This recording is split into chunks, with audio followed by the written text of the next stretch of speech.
Now that I got your attention, did you flinch, tense up, or gasp?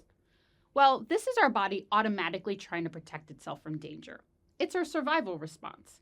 If you did react to that ball coming towards the screen, it is not something we consciously choose to do, but rather a split-second reaction that happens automatically in our body as a way to protect itself.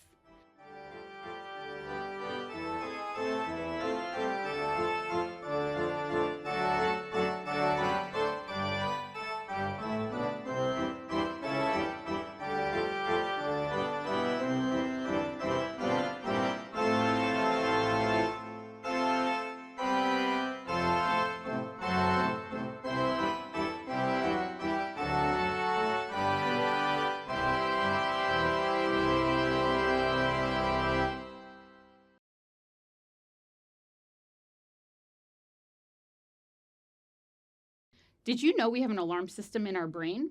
It's called the amygdala. And anytime we perceive threat, it goes off. Threat can come from something we see, hear, smell, taste, touch, or feel. And it could cause our body to automatically react. It can be perceived threat or a real threat that turns on our alarm system. So, once our alarm system picks up a threat in our environment, our body is ready to protect itself by going into fight, flight,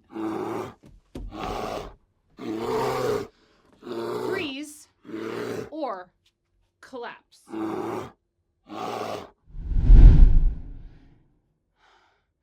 Am I in the clear? Justin, is the bear gone? All clear, Giovanna. Whew.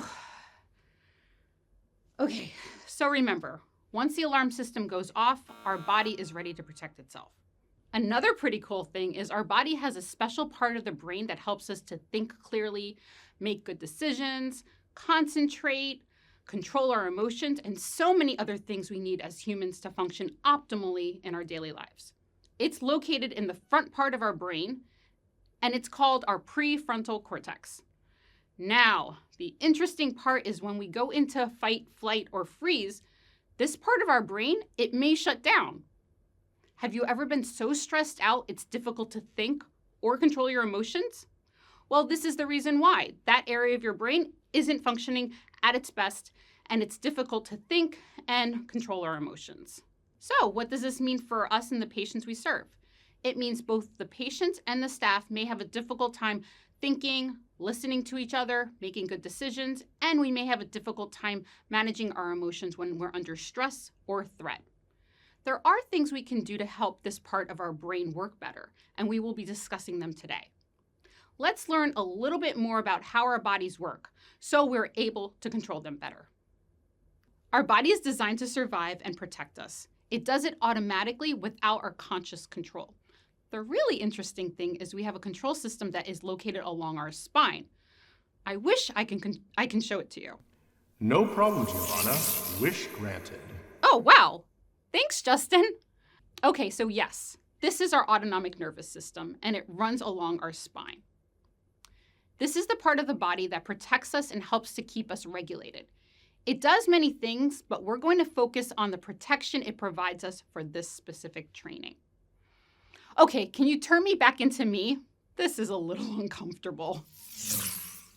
Okay, so the important thing to remember is that it has two parts that regulate each other. So the one part gets us ready to react when we feel threatened or stressed. That's called our sympathetic nervous system. I like to think of it as our gas pedal, and it gets us ready to either run or fight off the threat. The main function of our sympathetic nervous system is to keep our body safe from any sort of threat. So, one thing to notice is when you're feeling stressed, fighting, or avoiding a situation or a stressor, be aware that your gas pedal is in control of you. The autonomic nervous system can also freeze. Yes, that's freeze. It makes you feel like you can't move. It's a defense response that causes paralysis. Have you ever seen a deer in headlights just staring at a car and not moving? it's in a freeze state too. So if you're in a dangerous or overwhelming situation and you can't run or fight off that attacker, then your autonomic nervous system might resort to a freeze state to protect itself. The second part of our autonomic nervous system is called a parasympathetic nervous system. This part of our nervous system, I like to think of it as our brake.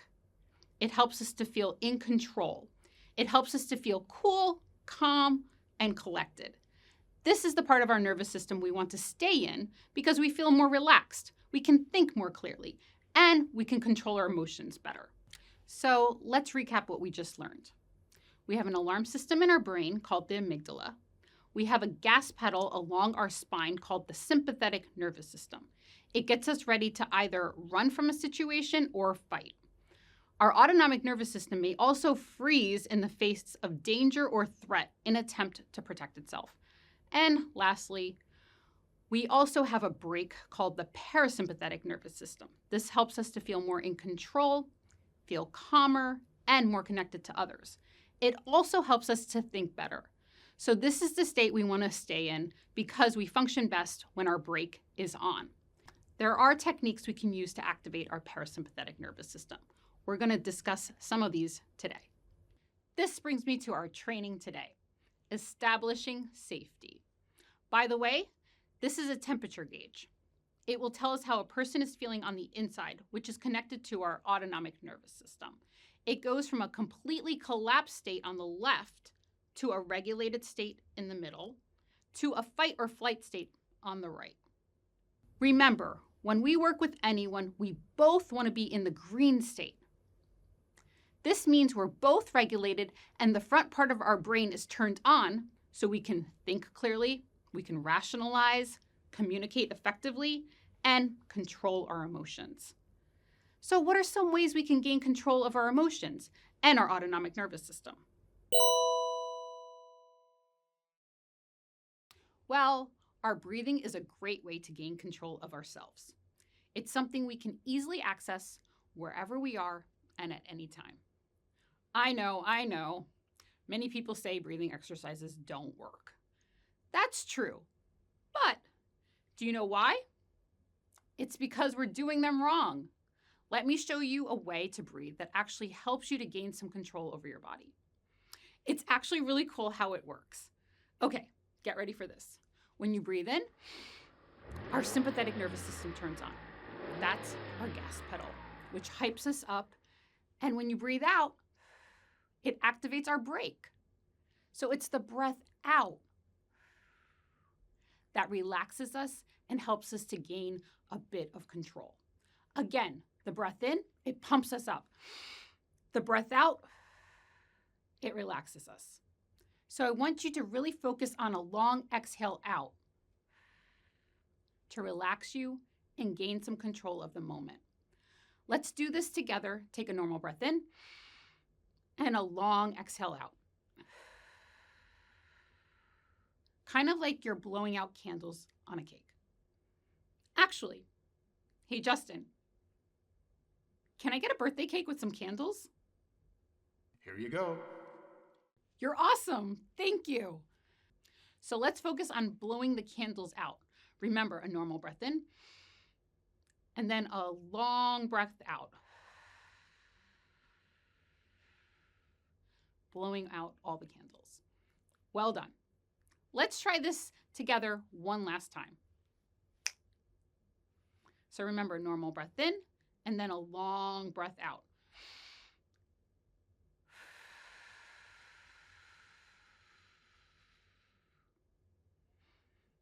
Great. Remember, it's our exhale that relaxes us and makes us feel more in control of our emotions and our reactions. It also helps us to think better and make better decisions. I invite you all to please teach this to the patients you work with and also share this information with your colleagues. Let's try this one more time.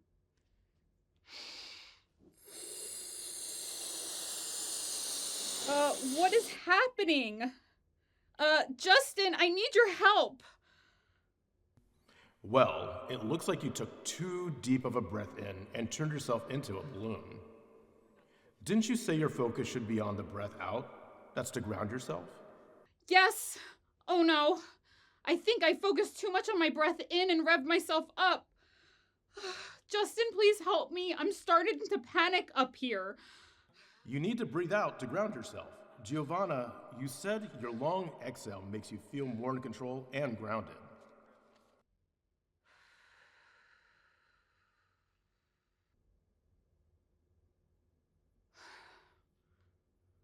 Wow. That was unexpected.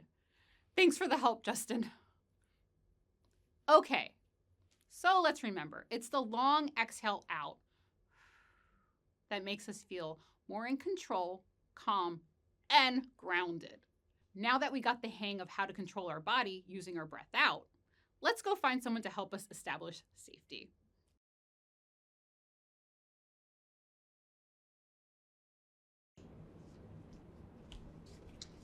Hey, Jessica, could you help me? Hey, Giovanna, can you back up a little bit? I'm feeling a little uncomfortable right now. I'm so sorry. I got a little too excited. Does this feel a little bit better with space? Yeah, this feels much better. So what can I do for you? Well, it's on the topic of establishing safety, and I thought you would be the perfect partner. You're really good at working with people and also on the safety portion of it. Yeah, I would love to help you with that. I think we should start with a chair exercise, especially since you invaded my personal space earlier.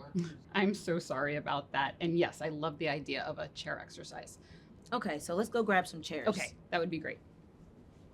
So, where would you like to sit? I'd like to sit here. Okay. So, asking the client where they would like to sit and providing them with a choice is a great way to begin to establish safety. Would it be okay if we started out super close? For this exercise, yes. Okay.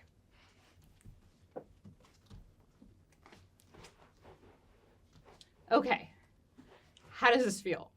This feels a little uncomfortable. Feels uncomfortable to me too. I feel like my heart's pounding a little bit. Yeah, and I feel kind of tense too. Okay. How about if we try to go back just a little bit? Okay, we can try that. Okay. How does that feel? That feels all right, but still a little uncomfortable. Okay. I have an idea. How about if we move really far back? Maybe that will feel a little bit better. Okay, let's give it a try. Okay. How does that feel? So now I feel less connected to you. Yeah, I still feel uncomfortable. It's too far of a distance. Yeah. How about we try to come a little bit closer to each other, and we'll stop when we feel like more connected. Okay. Okay. I think this is a good spot. Yeah, for me too. How are you feeling? I definitely feel more calm and I feel more relaxed in this spot right here. Yeah, for me, I feel less tense, and my breathing doesn't feel as heavy. But I feel like there might be a little more room for improvement. Any ideas that you have that might help? Yeah, maybe if we angle our chair so that we're not looking at each other head on. Actually, yeah, that's a great idea. Let's try it. Okay.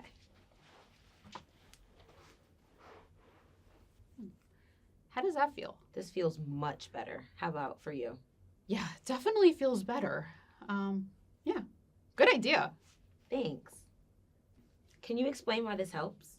Yeah, definitely. So, well, standing or sitting too closely to someone and having direct eye contact with someone can feel threatening to people. It can make a person's alarm system go off. Their body can be perceiving it as danger. So we should always be aware of our distance to others and our eye contact. When we sit at an angle, we have the option of looking at them directly in their eyes, have quick glances, or have the choice to not look at them directly at all. So one thing is I would encourage you, the viewer, to practice this with some colleagues because it's going to feel different to you where you feel comfortable. So it's really an experience to try.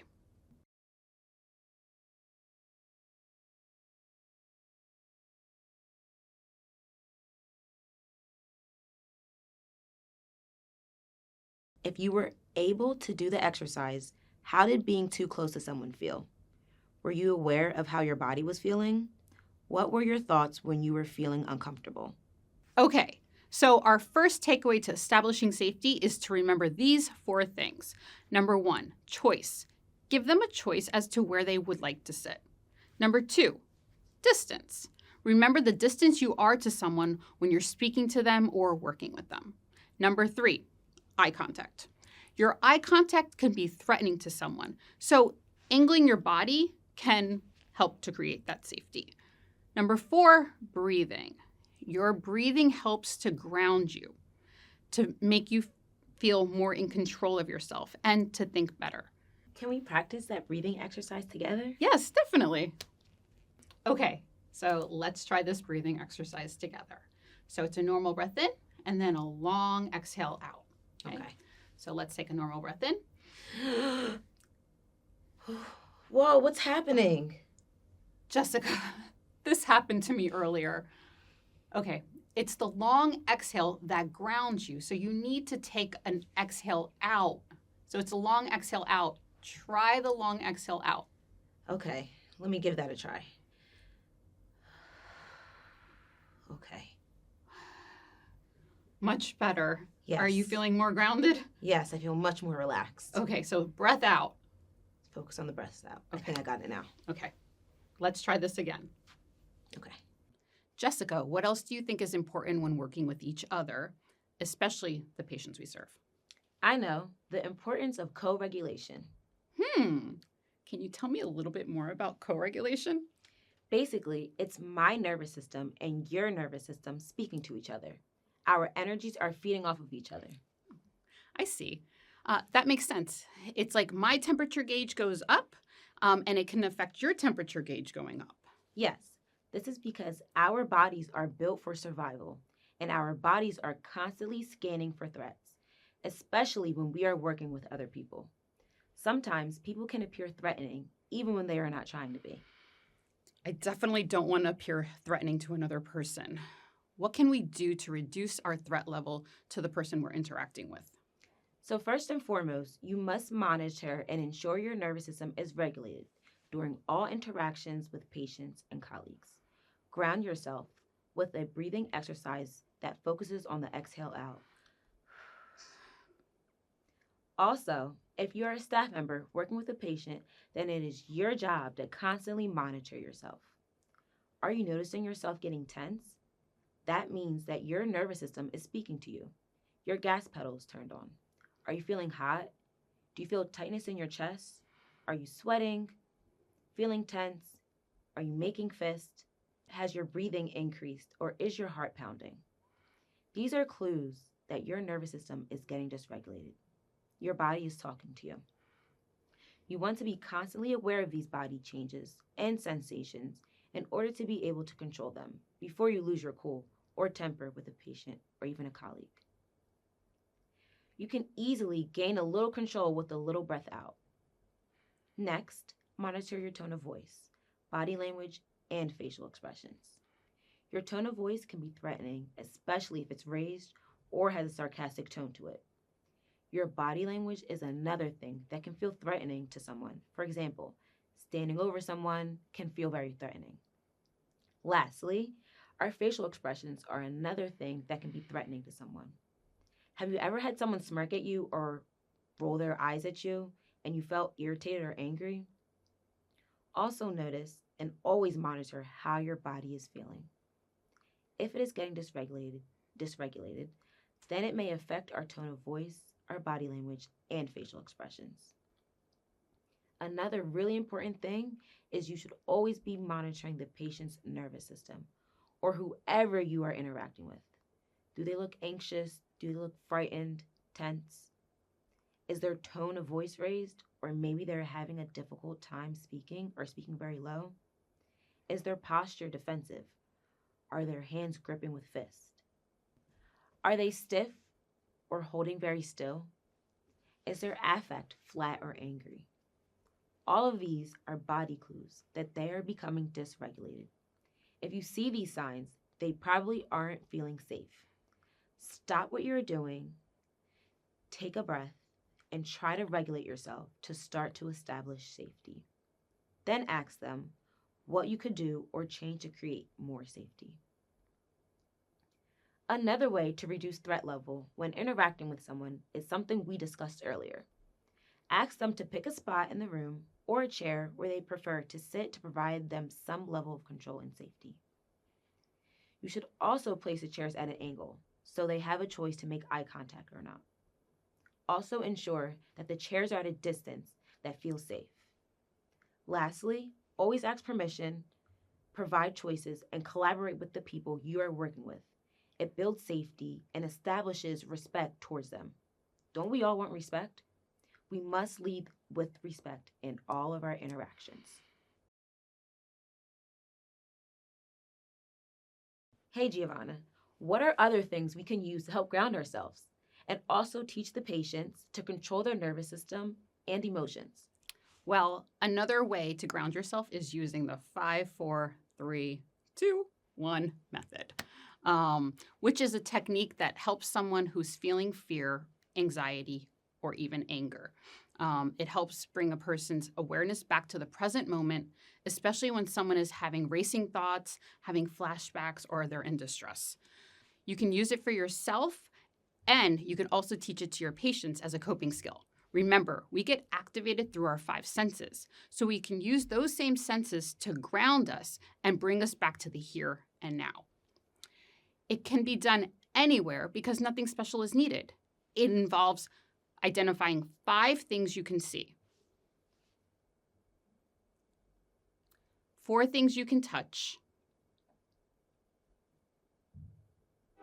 3 things you can hear, 2 things you can smell, and 1 thing you can taste. Okay, what other tricks do you have to teach me, Giovanna? Tricks. I got a simple one.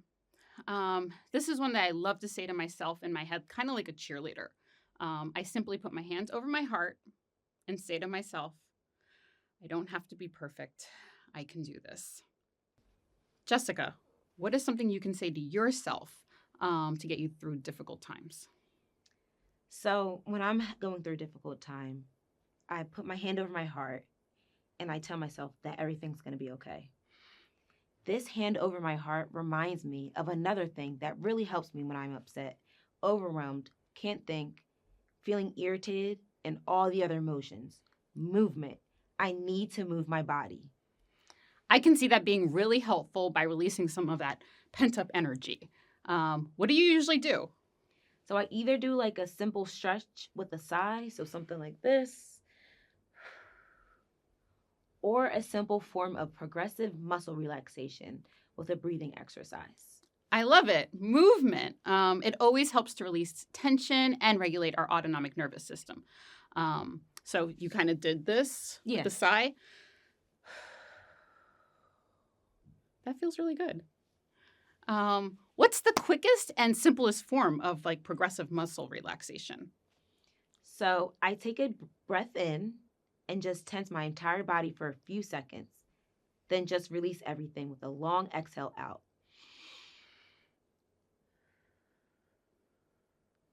I always feel so much lighter after that. Let's try it together. Okay. So you just tense your entire body? Mm-hmm. And then exhale out. Oh, wow. I do feel a little lighter. Like my body has more space to like move and I feel more relaxed. I really like that. Anything else that makes you feel safe? Like another technique? Oh, I know. It's a technique where you're giving yourself a hug that helps you to regain control of yourself. It activates the parasympathetic nervous system, our brain. This is a great technique you can do when you need a hug and you can't get one, so you give it to yourself. Will you do it together with me? Yeah, definitely. You can start by putting one hand under your armpit and the other hand grabs the other arm. What I also like to do is say something encouraging to myself, like, I got this, or it's okay, you are safe.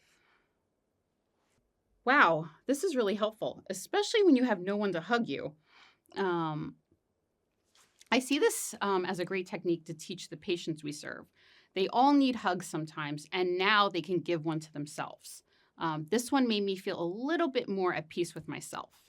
Yes, like we have a little more control over our thoughts, emotions, and our body. It doesn't make everything magically go away, but it helps us to gain a little more control over our thoughts, reactions, our feelings, and our behaviors. So, these are all great things we can use for ourselves and teach the patients so they can establish safety and regain their sense of control. So, let's review. Today, we learned precautions and some techniques we can use to help our patients gain more control over their thoughts, behaviors, and emotions.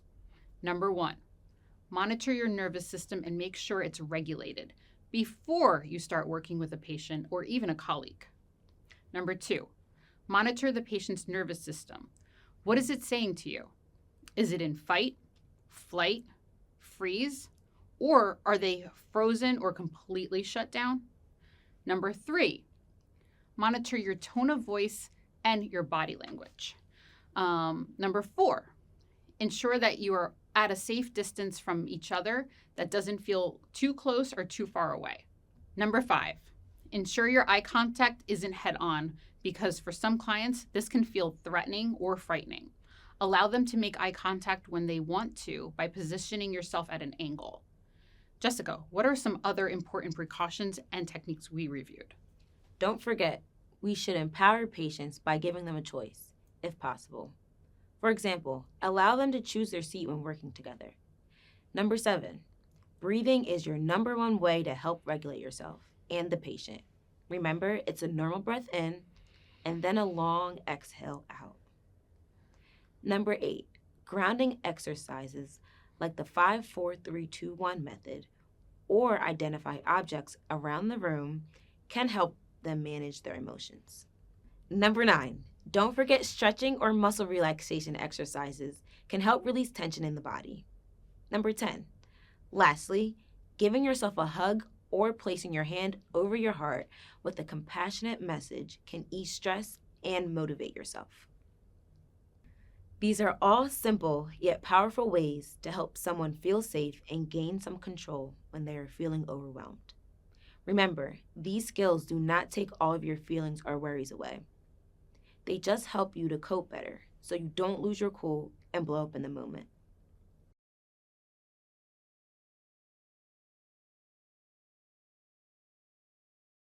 What else do we need to remember when working with patients?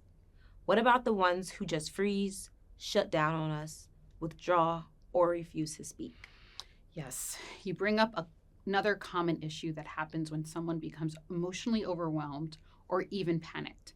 Their brain may shut down as a protective response when their nervous system is overwhelmed.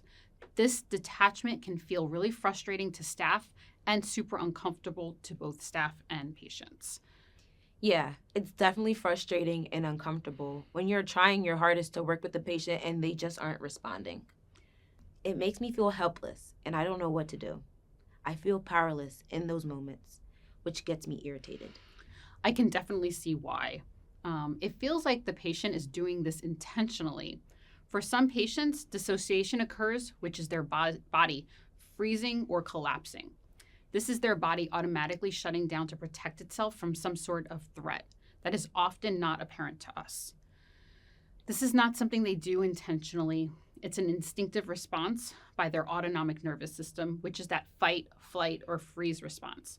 This is a sign that your patient is not feeling safe. I'm going to provide you some ways to approach a patient that is in a freeze or a shutdown response. Number 1, make sure you stop, scan your own body, and regulate yourself. Number 2, approach them in a gentle and comforting way. Your tone of voice should be soothing. Your body language should be open and non-threatening. Also, don't make abrupt movements. Your facial expressions should convey calmness and concern for them. Number 3, always keep in mind that direct eye contact may feel threatening. Jessica, can you give me some examples of threatening body language, facial gestures, or tone of voice? Yeah, so pointing at our patients can be very threatening and intimidating. Also, rolling our eyes, crossing our hands, smirking, huffing and puffing, like while they're speaking to us, and also looking at our patients with disgust. Thank you. That was helpful to see in action. We are often unaware of how we can be threatening to other people, especially some of our subtle reactions.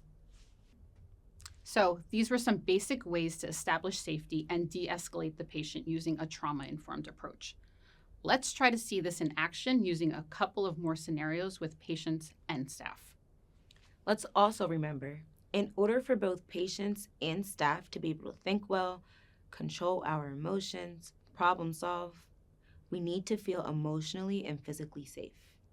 Remember, it is our job to maintain that safety and co-regulate with the patients that we serve.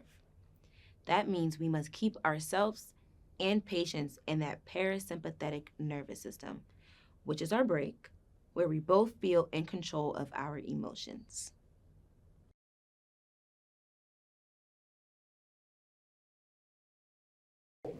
So there's this great taco place called Jose's, Spring Lake Heights.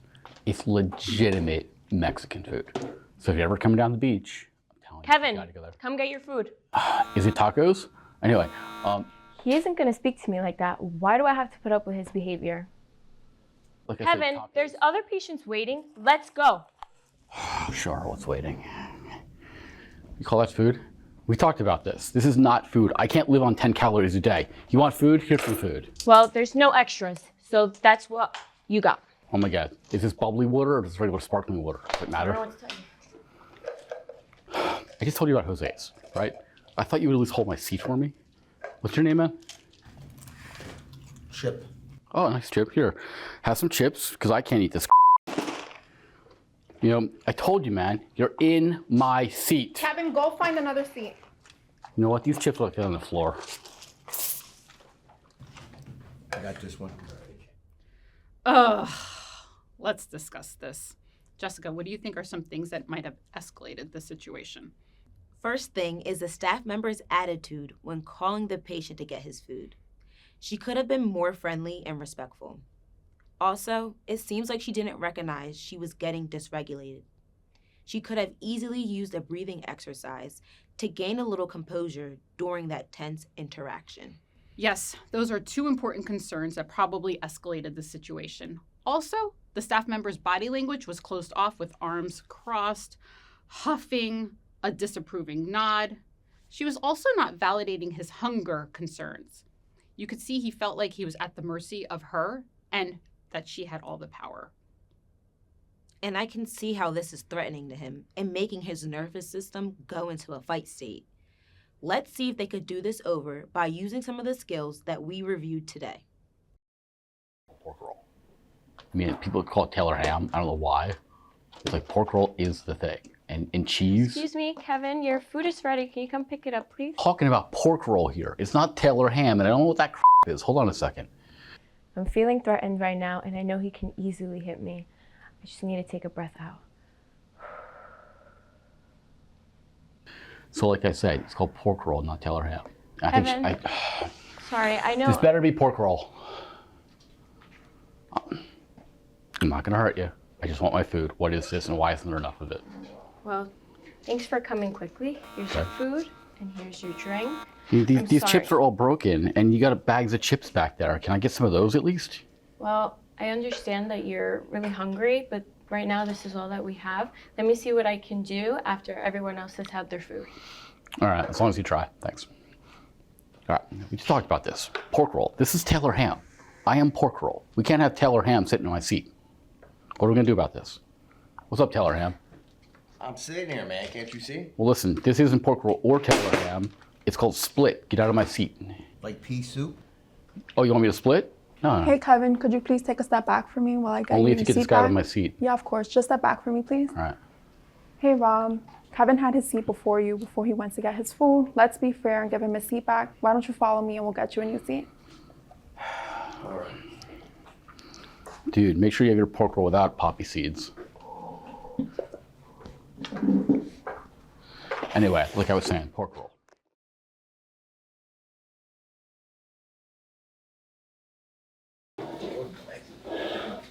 All right, you. Yeah, it's nice. come on, please. What, you're gonna drive 300 miles to your mother's place? I would recommend.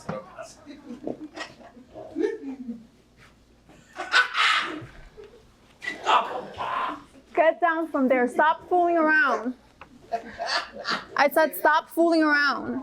We have a kid together. I do have responsibilities as a father. You asked me to marry as a parent. I am not going to marry you and Clarissa. I am sick of putting up with her. She's always attention seeking. Stop it, you're annoying me. Turn right.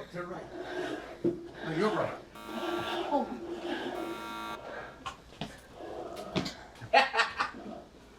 Boom! Boom! Boom! Boom! Oh. Get up. Get up. You can't be on the floor. You have to get up. Get up. You have to get up. You cannot be on the floor. Can you hear me? I know you can listen to me. You can't be on the floor. You have to get up. Come on, Sarah, get up. Get up from there, Sarah. Sarah, get up. Sarah. Sarah, get up.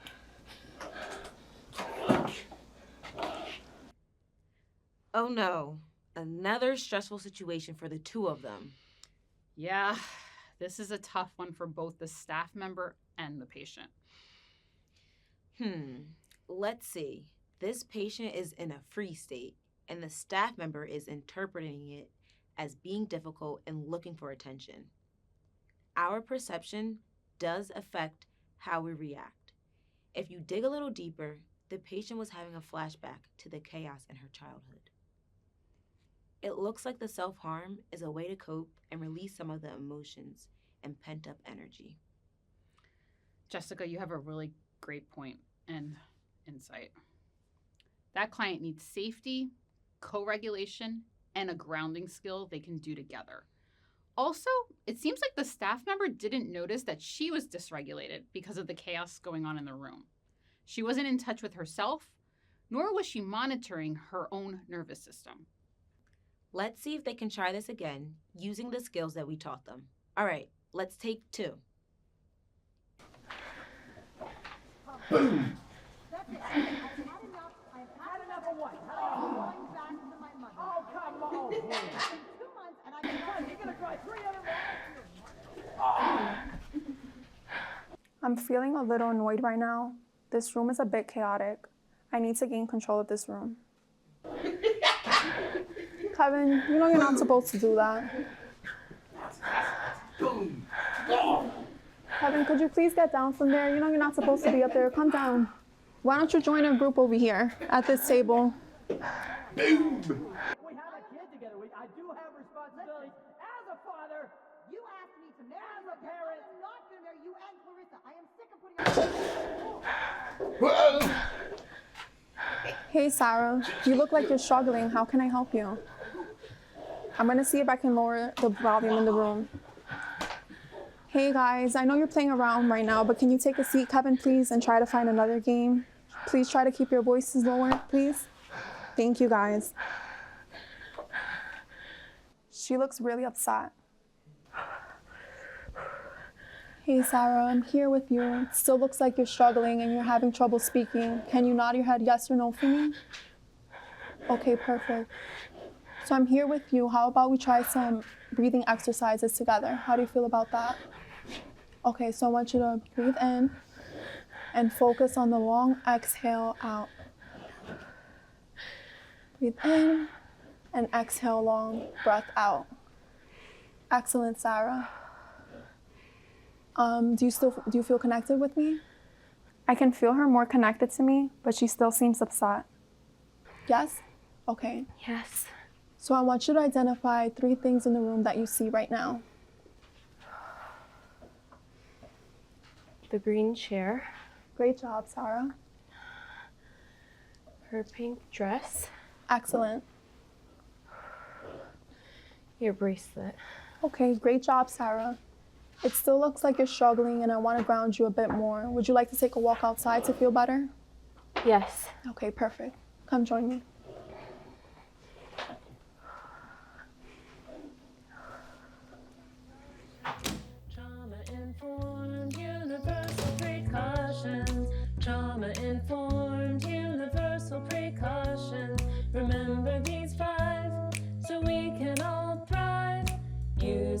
therapeutic communication. No room for judgments on anyone.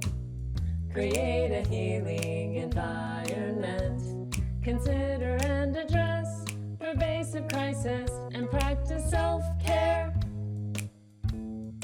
Don't forget your self-care. Trauma-informed universal precautions. Trauma-informed universal precautions.